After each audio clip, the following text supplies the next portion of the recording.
自己做的。嗯，因为只有2天的时间，有些地方做的还是很粗糙的，我可以做得更好。我说过，只要你能顺利通过试用期，就可以自由选择想去的部门。说吧，想去哪个部门？我想去财务部做会计。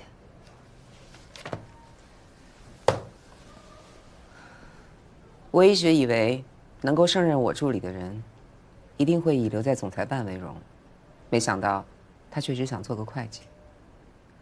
AB， 你是故意打击我吗？其实我最早面试的就是会计，这是我最擅长的，我也想成全我自己。行了，我知道了，我考虑考虑。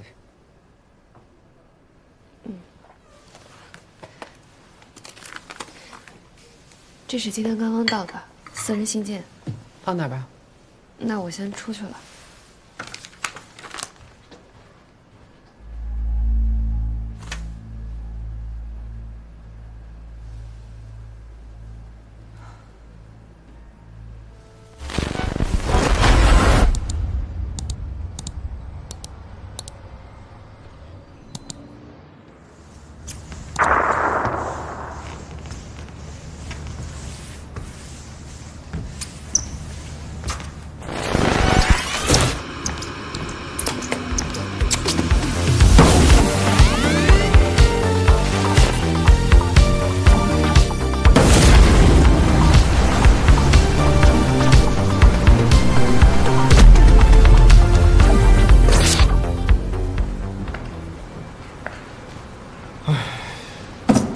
不来呀？不会又让我们等1天吧？先别着急，再等等。谁是华研派来的？你们就是华研的人啊？啊，是我们。您是哪位啊？别管我是谁，你们这康普怎么回事啊？这么贵的机器，说出毛病就出毛病。你先别着急，我们就是为这个事儿来的。你先大概说一说，机器出了什么故障？我们是用机器的，不是修机器的，我怎么能知道出什么毛病？就因为你们，差点耽误我们工期，真要有什么损失，你们拿什么赔？怎么回事啊？有话好好说，吵什么呀？于主任，于主任，远道而来，辛苦了啊！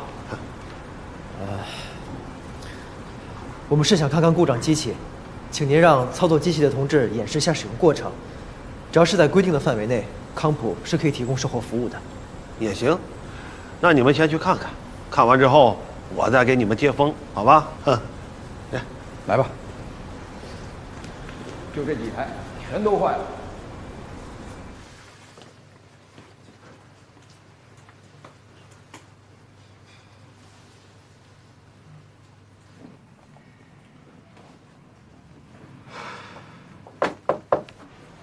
先生，里面请。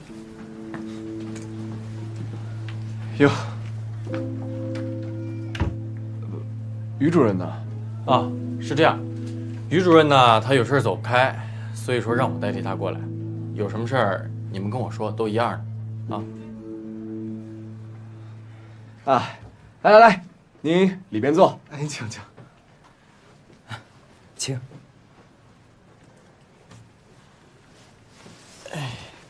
请问您贵姓啊？啊，免贵，姓杨。杨秘书，来，我敬您一个。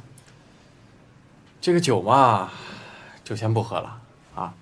我来是为了正事儿。那个机器你们也是看过了吧？打算怎么解决？说说吧。杨秘书，刚刚工厂的同志给我们演示了一下使用过程，我们发现他并没有遵守之前培训时的注意事项，存在一些操作不当的情况。我又查看了一下系统日志，确定他的确是因为超负荷导致设备损坏的。别说这些，你们就说能不能修吧？可以，只是部分零件损坏，更换零件就可以了。只不过是因为操作不当造成的损坏，不在我们售后保修范围之内，保送需要支付购买零件的费用。购买零件需要多少钱呢？50万左右。多少？你这是讹我们呢？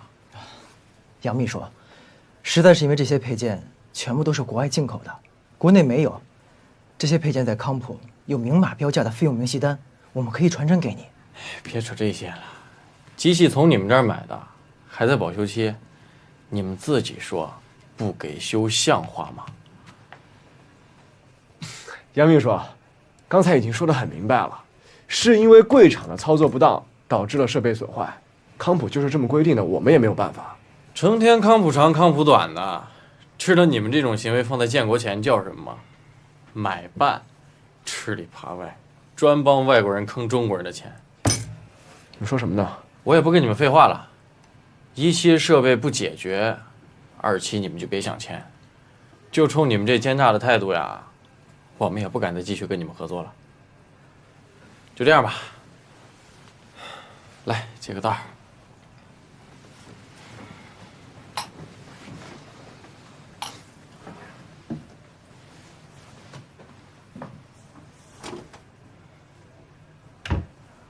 谭主任，现在对方的态度很强硬，我们只能来请示您了。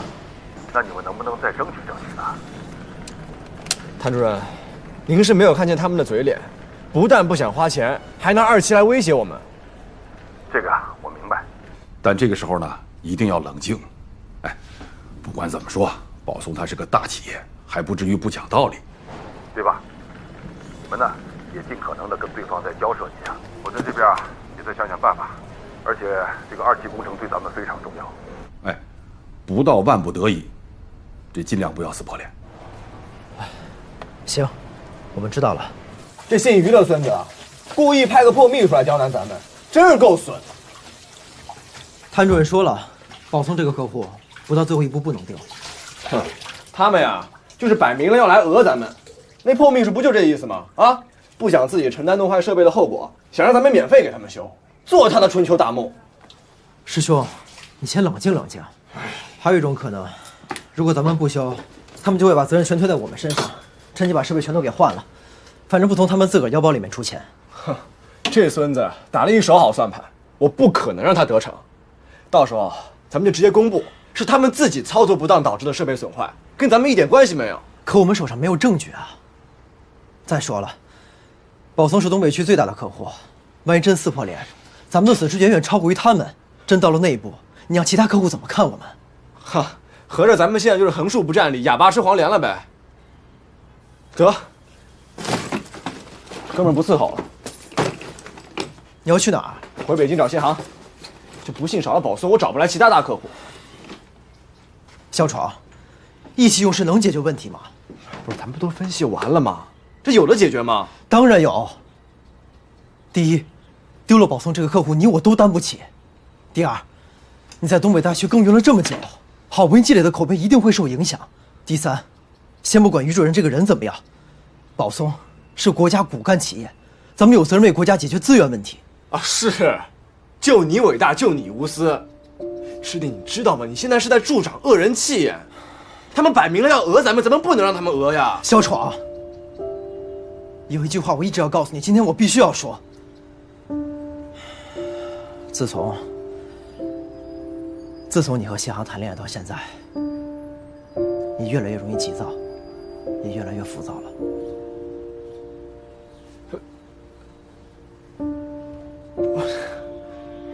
不是，咱们说话，你提谢航干什么呀？这就没意思了啊。是我没意思。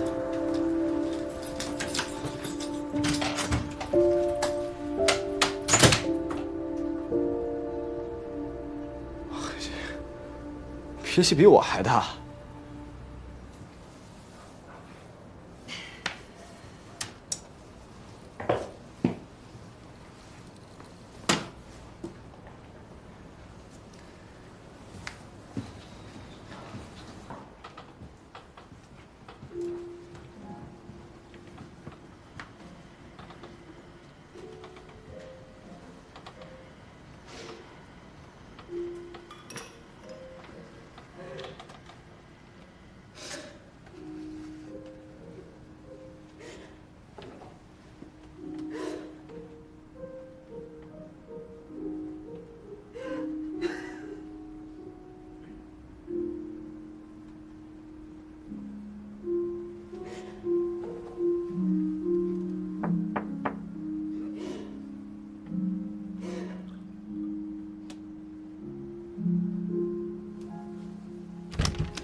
谁让你进来的 ？Get out！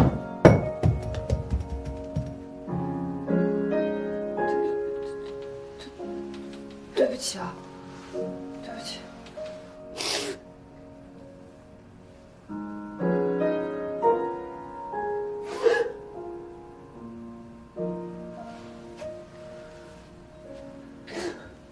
对不起，我只是有点担心你，有没有什么可以帮上忙的呀？没有人可以帮我。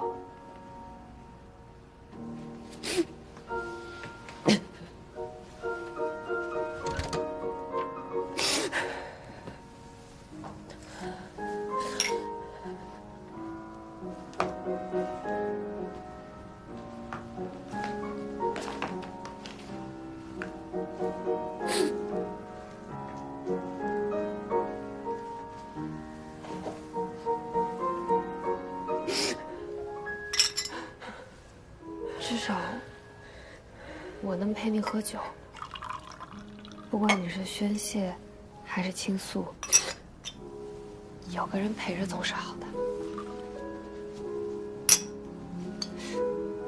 你有病吗？你不是应该讨厌我吗？你为什么这么说啊？因为每个人都讨厌我呀，每一个人，我的同伴，我的对手，我的仇家，还有我的爱人。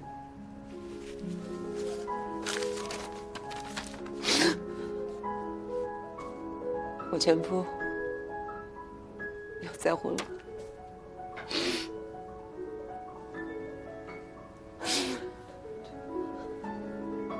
对不起啊，我知道了。你难道不奇怪，为什么第一天面试，我在车里拉住你，让你帮我买杯咖啡吗？你难道不奇怪，为什么我总是让你帮我安排医生吗？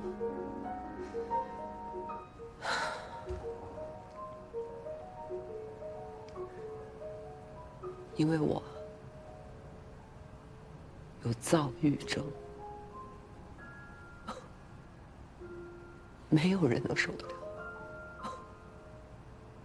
没有人能受得了。你跟你前夫是因为这个分开的吗？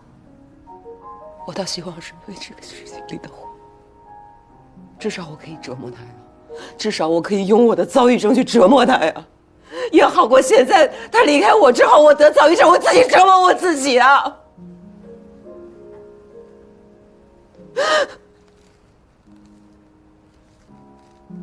你听到这首歌了吗？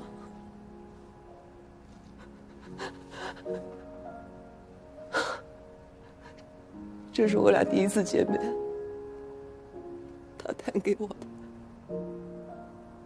多讽刺！明天他就要跟别人结婚，我却坐在这里，昔日重现。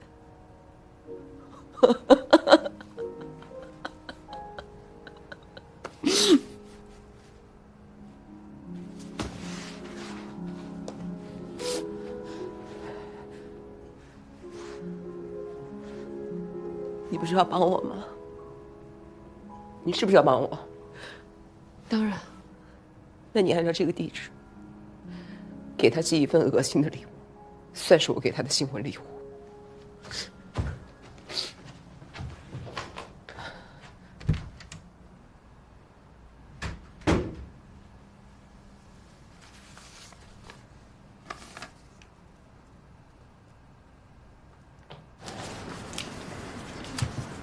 哎，跟我一起那小伙子，看见他去哪儿了吗？看到他出去了，但是不知道去哪儿了。谢了。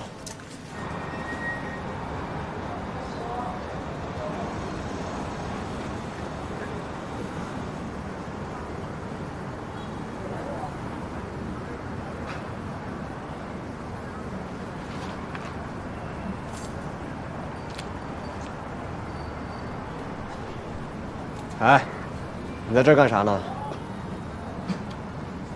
我算算几种维修方案，看看怎么能最大限度的压低零件成本。算出来了吗？都不太理想。唯一一种最大限度节约成本的办法，就是放弃新配件，改用二手的。师弟，咱这就是狗男耗子多管闲事了。你就算非要管这个事儿，咱也不可能用这个办法。为什么？咱们是康普的销售，代表的是康普的利益。在咱们决定做销售那天是签过合同的，这是职业操守的问题啊。你现在放着康普的新配件不换，给他们换用二手的，保松倒是省钱了，但是康普呢？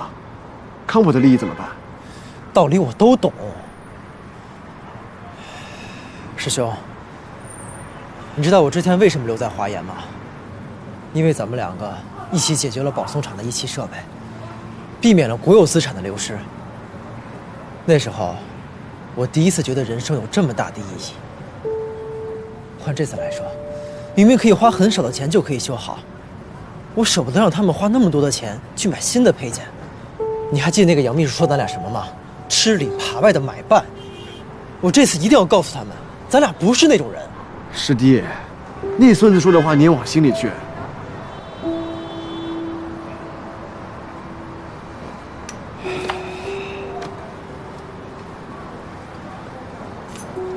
我有话就直说了，这次你到底帮还是不帮？如果你不帮的话，我就自己想办法。帮？那怎么可能不帮嘛？这，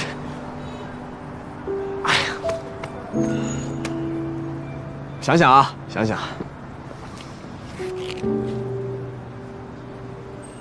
还有最后一招，咱们给老鲁打个电话，看看他还有没有辙。下官马红宇参见钦差包大人。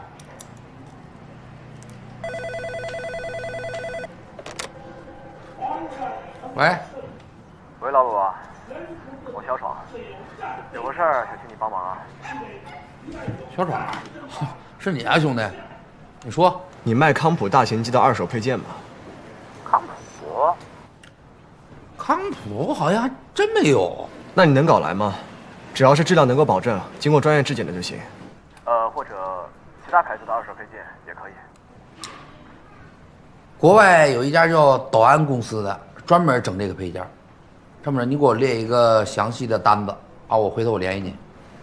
老鲁啊，是这样，我跟裴庆华现在遇到一点麻烦，需要一个最低报价去跟对方交涉。你帮忙压压价呗，然后也别加钱了。不是，那我不就白忙活了吗？耽误你赚钱了。这样，以后我一定找个机会给你补上。我小闯说到做到。不是你，哎呀，行不行？谁让呢？我认你俩是兄弟呢。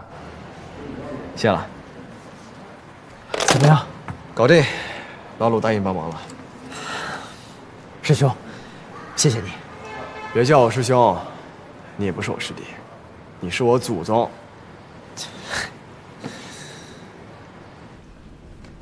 二手的？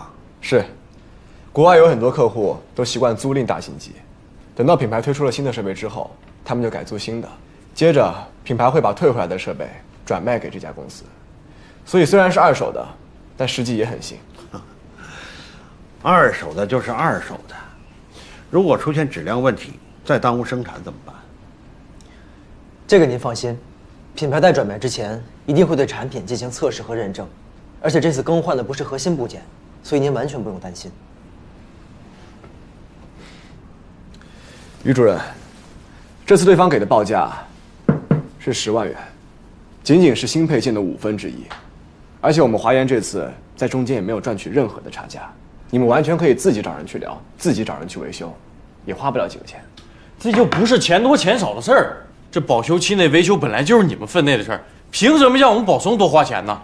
哼，如果咱们要是硬拿不是当理说，我觉得咱们也没有谈下去的必要了。于主任，在这件事情上面，我们已经竭尽所能了。如果你们还觉得不行，那我们也没有别的办法。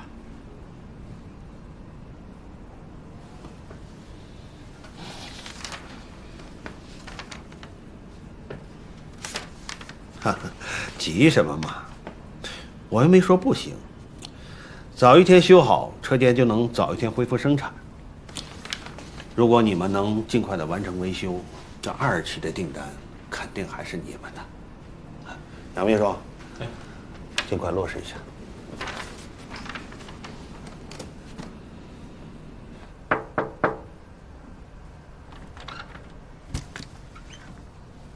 Lydia，您找我啊？我让你寄一份礼物，恶心他。你寄了什么？我寄了一个音乐盒，会唱那首德彪西的《月光》。果然，你有自作主张。我只是觉得，过去就是过去，没有任何分量。往往是因为人自己耿耿于怀，才赐予了他力量。就好像身上背了个枷锁，永远得不到自由。Lydia，我和您认识的时间不算长，但我觉得你不应该被困在过去。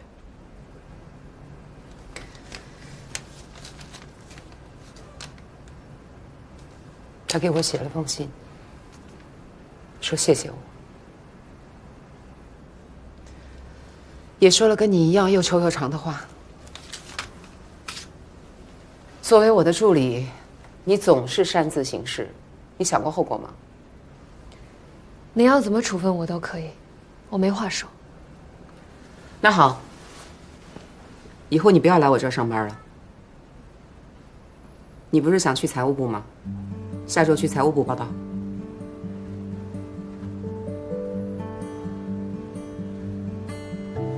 谢谢。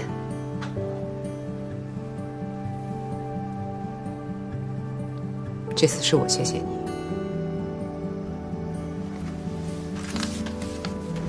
方便面、啤酒、饮料。结果下来。你看你要什么？好嘞。大哥，麻烦您收下脚来。来。哎，谁能想到咱们来东北一待就是待了10几天。保松找的那俩工程师啊，手也太慢了。要是换咱们陪工上场啊，早修完回北京了。术业有专攻，可是大型企业，真能陪工什么都会啊。反正保松这地儿啊，我是不想再来了。报纸、杂志、方便面。那纸，体育报有吗？有，给。这个呀。我跟伊拉克一组，情况不容乐观呢。哎，你好，请问这本杂志有创刊号吗？没有，这本是最新的，你要吗？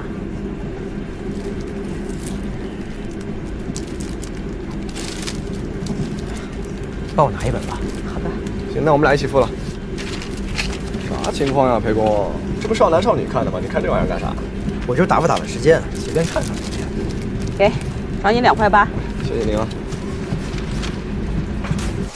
这个展柜一定要擦干净，一个指印都不能留。一般啊，你递我2张报纸来。杨斌啊，我刚扫过，你又给我弄脏了。不脏，放心吧。哎呀，我能弄好。什么不脏？你看看。你干活吧。哎呀，回来了！裴清华终于回来了，累坏了吧？哎，辛苦了啊！回来了。昨天就听说你们的喜讯了，我就知道你们俩呀，肯定能拿下。这一下啊，咱东北老大的地位可彻底坐稳了吧？对不对？那节目咱再也没脾气了吧？是不是？那肯定的呀！我和我师弟出手，那不手拿把攥吗？是。哎，这不是还没下班呢吗？怎么就开始收拾了？啊，你俩不知道，过2天康普总部的副总来这边开会，顺道来咱们公司啊参观。那我们一块儿收拾吧。哎，不用，这点小活你们就别掺手。谭主任还在办公室等着呢。哎，那康普副总来开什么会啊？去了不就知道了。不过我先提醒你们啊，汇报的时候谨慎点。老谭最近脾气不太好。他怎么了？出啥事了呀？不是老谭出事儿，是他女儿。他女儿怎么了？听说是面签被拒了，老谭为这事儿发了好大的火，搁谁能不急啊？眼看出国就要水到渠成，突然功亏一篑。哎，人家的事儿，你急什么？对呀。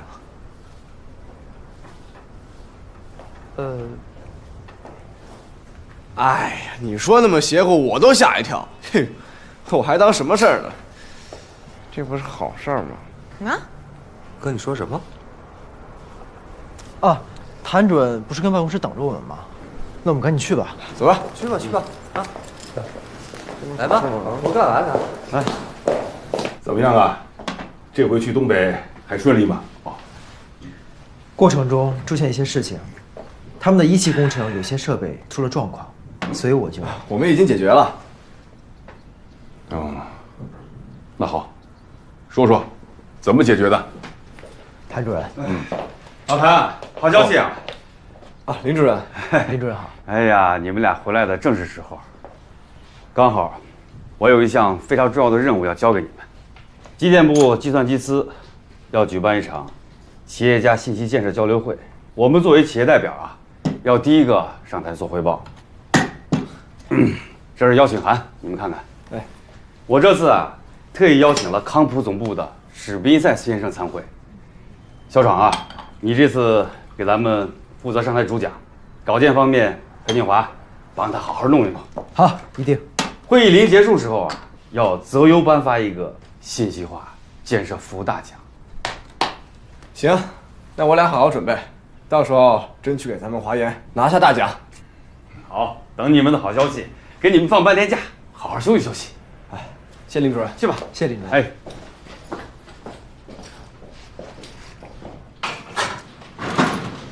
哎，你刚才是不是准备提二手配件的事？不是，我要是不拦着你，你该不会还要说这主意是你出的吧？本来也是啊。是什么事呀？这是好事吗？而且老林也说了，这些小环节我们自己做主就行了，他压根儿就不想知道。帮我拿下包。去哪儿啊？下班了，肯定是去找谢航呀。你呢？我去趟图书馆。这就要找材料写发言稿了？你别着急啊，等我回来咱们一块儿弄。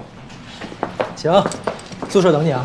哎，我求求您就帮帮忙吧，就是那本留学与签证指南，它明明显示已经还回来了，但是我找遍了也没找到。哦，那本书啊，那个同学在那儿看了一下午了。谢谢啊。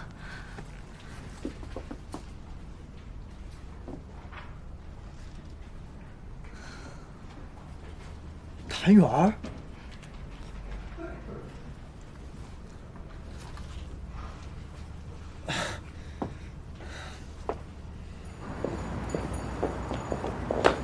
你怎么还没有穿我给你买的新衣服啊？那么贵的衣服上班穿多浪费啊，等到重要场合的时候再穿。哎呀，衣服买来就是穿的，别舍不得呀。穿旧了再给你买。好，这次出差还顺利吗？顺利。这单签完之后，今年的销售冠军基本上又稳了。你是不知道，老林和老谭是怎么夸我们的。你是不是也应该给我来点奖励呢？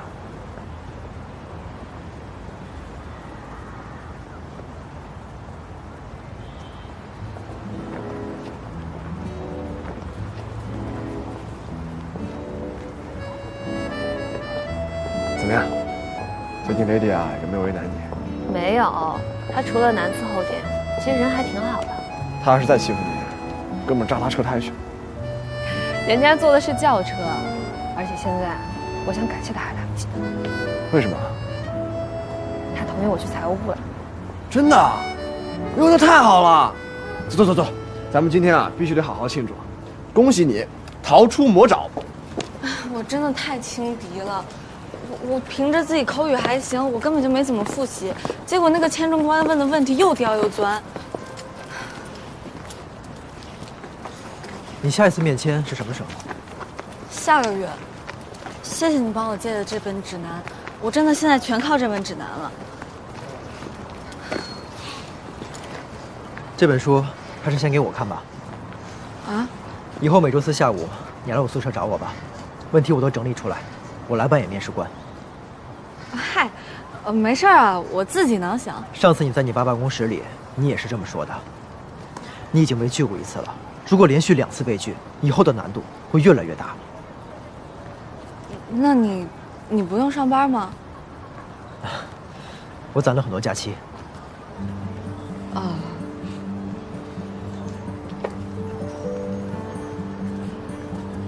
你怎么知道我每周四下午没课呀？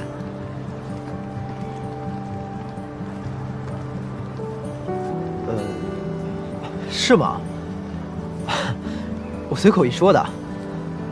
没事，你换个时间也行。没事啊，就周四下午呗。谢谢你啊。没事，那我先走了。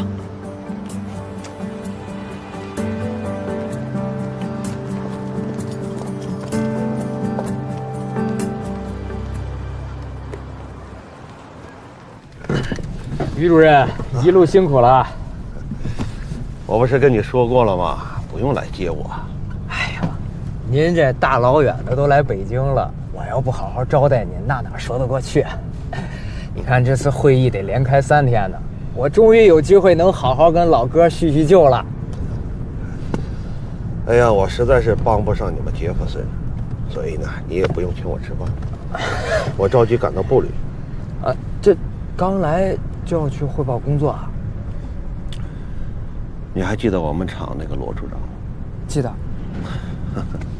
人家现在调到部里去了，而且还提了司长，点名说要见我。你说我敢怠慢吗？那这下估计我这日子也不好过了呀。这次开会，你是不是得上台做报告啊？啊，对。好好准备准备啊，别整像歪门邪道了。哎，是，您说的是，我一定好好准备。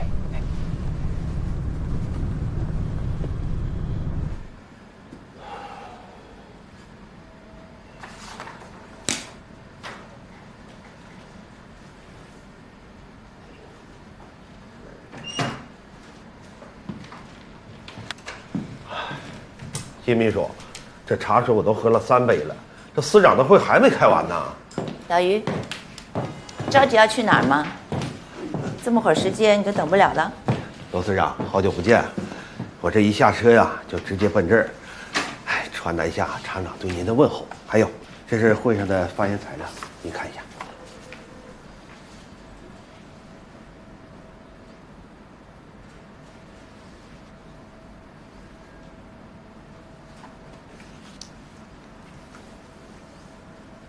还是流于表面。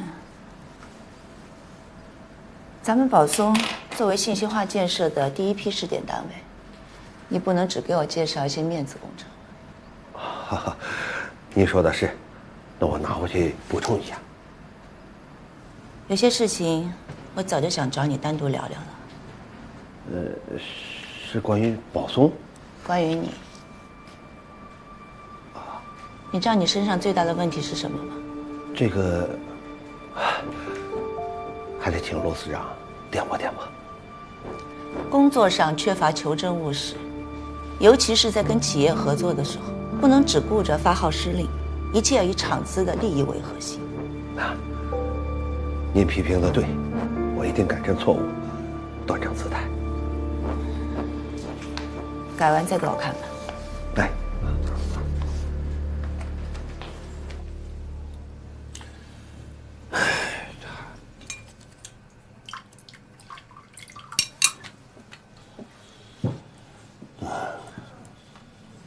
是不是罗司长又难为您了？有什么办法？人家现在是领导，就是天天批评我，我也得听着。哎呀，我比你还惨呢！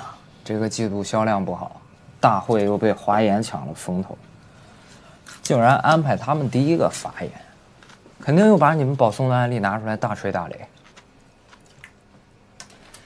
不过有个事儿，我到现在都没想明白，解决你们1期配件的问题，那可需要一大笔钱啊！他们华研就甘心掏了？怎么可能？哼！那你们就自认倒霉吗？也不是。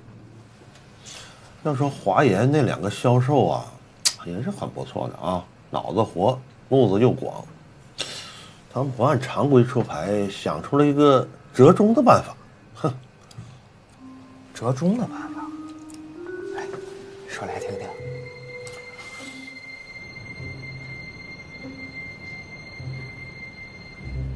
张总，这回全被查封了，咱们怎么办呀？你放心，出去后，你还跟姐干，货是被查封了，咱路子没断。哎，有你这句话我就踏实了。哪个是出去红？我就是。出来！哦，出来！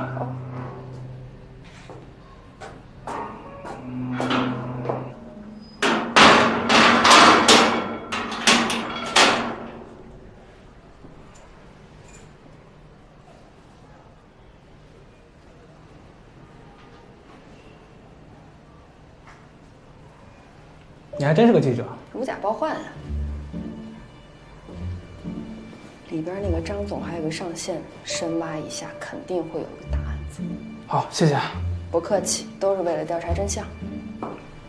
吕编怎么才来呀？哎呀，这北京到长沙这火车就要坐多少个小时？这够快的。哎，你还怪我慢了？你算算，我来派出所接你几次了？也就3、5次吧。3、5次还嫌少了？这咱能坐视不管吗？这样，我安排你去跟个会议，是一个企业信息建设的交流会，3天的时间，就当给你放假了。这个会议我可没动力跟，您还是换别人吧。哎，这可是个好选题啊！现在全世界都在讲什么信息化，但是我们做新闻的，更应该在细微处见支柱。但是我更喜欢于无声处听惊雷，不然人家怎么说我一支铁笔行天下，百折不回苏志红呢？不去扣奖金。行，我去。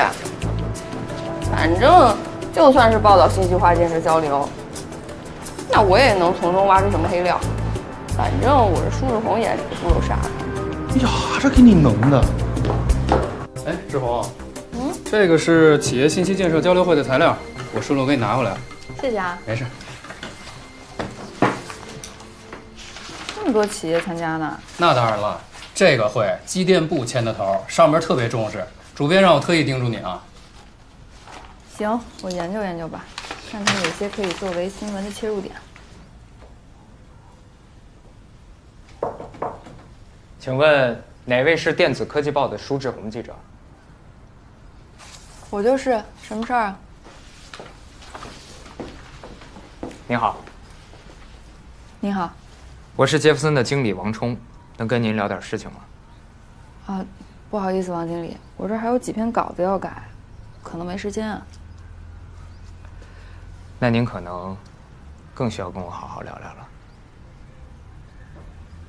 你要找我聊什么？你不是要报道信息建设交流会吗？我这里有一些关于华研的线索，想提供给你。你为什么要给我提供线索呀？我这个人特别有正义感，跟你们记者一样，眼睛里容不得半点沙子。这我可没看出来。说吧，你跟华研什么关系？那好，我就实话实说吧，我们是竞争对手。怪不得，可是我对你们的商业竞争不感兴趣。那如果他们在商业竞争中违规作弊呢？违规？没错，他们不仅倒卖二手洋垃圾，还暗中吃回扣。不知道这2点，舒记者有没有兴趣呢？说说看。行，那就这么定了啊。好嘞，好嘞，下周3给您发合同。再见再见。哎呀，又是一单哎！哎，楼下来了个人啊，咨询大型机的，点名让宝松的销售去谈，你俩谁去啊？有我师弟在，这种事儿还用我出马吗？销售冠军就别谦虚了，赶紧的。冠军肯定得压轴啊！你想想，等你陷入危机，我再出来救场，那多威风啊！哎，差不多得了啊，走吧。哎呦！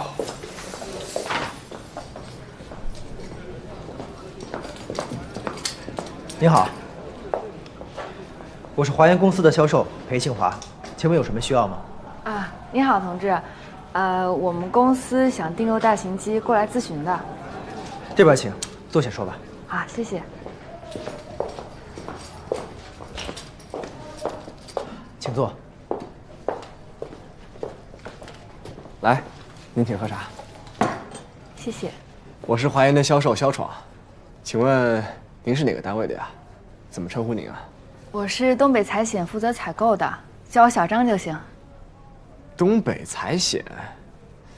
据我所知，东北财险好像不怎么需要大型机啊。我们公司也有数据需要分析和处理。张经理，是这样，因为大型机和微机的性能和用途都有很大的不一样，所以在价格方面有很大的差别。所以您要不要先把您的预算告诉我，这样我好给你推荐合适价位的机器。我们也是领导安排下来咨询的，具体什么情况我也不太清楚。预算嘛，我们单位还真不富裕。听说你们除了正规机型，还有其他品牌的二手渠道？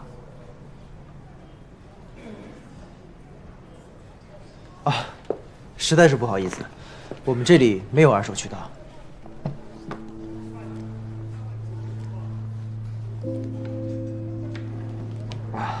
是，我们华研从来只做全新的产品。宝松也是我们的客户，老板之间都特熟。你要是在这儿不方便的话，也可以私下告诉我。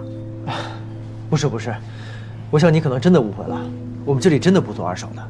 哎，张经理啊，是这样，我们的确不做二手，但是如果您真的需要，我们也不是不可以给您找。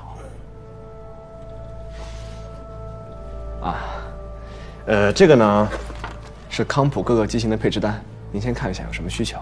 好。对了，应该是宝松那边信管办的赵主任推荐您来的吧？对，我跟赵主任特熟。都是老熟人了。他不是来买机器的。说吧，你到底是谁？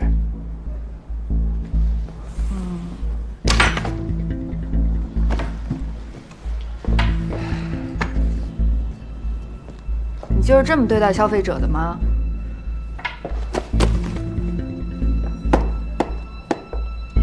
这个东西是你自己拿出来，还是我替你拿？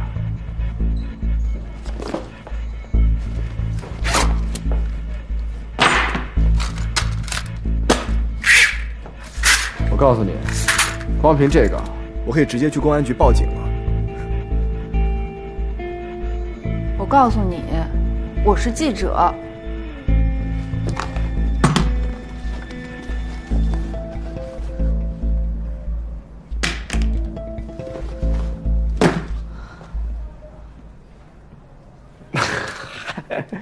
您早说呀，您是记者。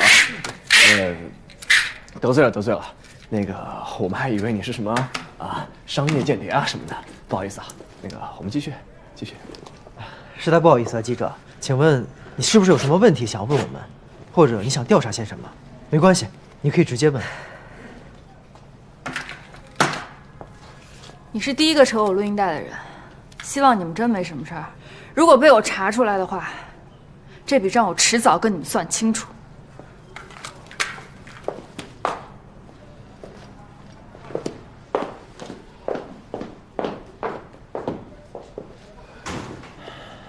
一个记者为什么会因为这件事儿来调查我们？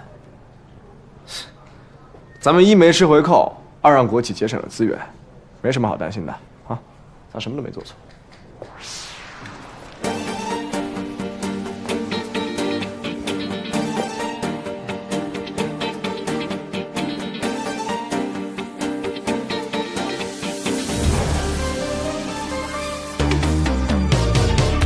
人世的沉浮如风云翻涌，似真似梦，谁能懂？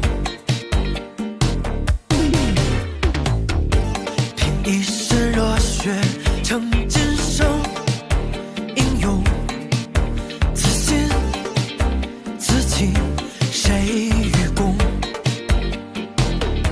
浪潮起伏多暗涌，多奔腾，难改我不甘，此生虽不平庸。铁塔在高耸，在攀登着豪情依然，红迷如中震荡在胸中。迎面吹呼啸的风，吹开千般深思的涌动，爱恨跌宕都笑看苦痛。远方灯火唤我一而再的迎风，看时代呼啸的风，更新不息的信念重生，唯有晴雨一方能始终。踏遍长路再问天地间谁是英雄，看呼啸的风，那呼啸的风。